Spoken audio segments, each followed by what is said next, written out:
ഇന്ന് used car മാർക്കറ്റിൽ എടുക്കാൻ സാധിക്കുന്ന വളരെ കംഫർട്ടബിൾ ആയിട്ടുള്ള ഒരു പ്രീമിയം ടൈപ്പ് സെഡാൻ വാഹനം തന്നെയാണ് നമ്മുടെ മാരുതി സുസുക്കി സിയാസ്. ഇതിനെ ഇത്ര വ്യത്യസ്തമാക്കുന്നതെന്ന് പറയുന്നത് ഇതിലിരിക്കുന്ന ഈ 1.3 ലിറ്റർ ഡീസൽ എഞ്ചിനാണ്. ഇന്നും വളരെ ലോ മെയിൻ്റനൻസിൽ കൊണ്ടു നടക്കാവുന്ന ഒരു ഡീസൽ എഞ്ചിനാണിത്. വളരെ റിലയബിൾ ആയിട്ടുള്ള ഒരു ബിൽഡ് കൂടിയാണിത്. ഇതിൻ്റെ പേരറിയാവുന്നവർ ജസ്റ്റ് ഒന്ന് കമൻറ്റ് ചെയ്തോളാം. ഇത് ഫിയറ്റിൽ നിന്ന് സോഴ്സ് ചെയ്തിട്ടുള്ള ഒരു എഞ്ചിനാണ്.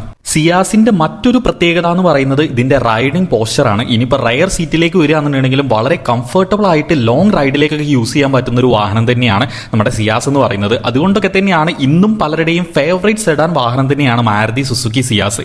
ഈ വാഹനത്തിന് കോമൺ ഇഷ്യൂസ് കുറവാണെങ്കിലും നിങ്ങൾ പ്രധാനമായിട്ടും ശ്രദ്ധിക്കേണ്ട ചില ഭാഗങ്ങളുണ്ട്. നമ്മൾ ഇൻസ്പെക്ട് ചെയ്തിട്ടുള്ള ചില സിയാസ് വാഹനങ്ങളിൽ നമ്മൾ AC-യുടെ ഒരു ഇഷ്യൂ കണ്ടിട്ടുണ്ട്. കംപ്രസറിന്റെ ഇഷ്യൂ കൊണ്ടാണ് ഇത് കൂടുതലായിട്ട് വരാറ്. അതുപോലെ തന്നെ സിയാസിന് കണ്ടിട്ടുള്ള ഒരു ഇഷ്യൂ ആണ് ഇതിന്റെ സ്റ്റിയറിംഗ് വളരെ ഹാർഡായി പോവാന്നുള്ളത്. ഇതൊന്നൊക്കെ മോട്ടറിന്റെ ഇഷ്യൂ കൊണ്ടോ അല്ലെങ്കിൽ ഇതിന്റെ റാക്കിന്റെ ഇഷ്യൂ കൊണ്ടോ സംഭവിക്കാറുണ്ട്.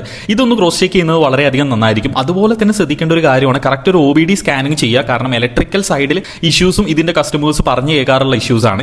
ഇത്രയും കാര്യങ്ങളാണ് പ്രധാനമായിട്ട് നിങ്ങളൊരു സിയാസ് എടുക്കുന്ന സമയത്ത് ശ്രദ്ധിക്കേണ്ടതെന്ന് പറയുന്നത്. അതർവൈസ് വളരെ കംഫർട്ടബിൾ ആയിട്ട് നിങ്ങൾക്ക് ഇന്നും എടുക്കാൻ സാധിക്കുന്ന ഒരു പ്രീമിയം ടൈപ്പ് സെഡാൻ തന്നെയാണ് നമ്മുടെ സിയാസ് എന്ന് പറയുന്നത്. ഇതുപോലുള്ള വീഡിയോകൾക്കായിട്ട് നമ്മുടെ പേജ് ഇപ്പം തന്നെ ഒന്ന് ഫോളോ ചെയ്ത് വെച്ചോളൂ.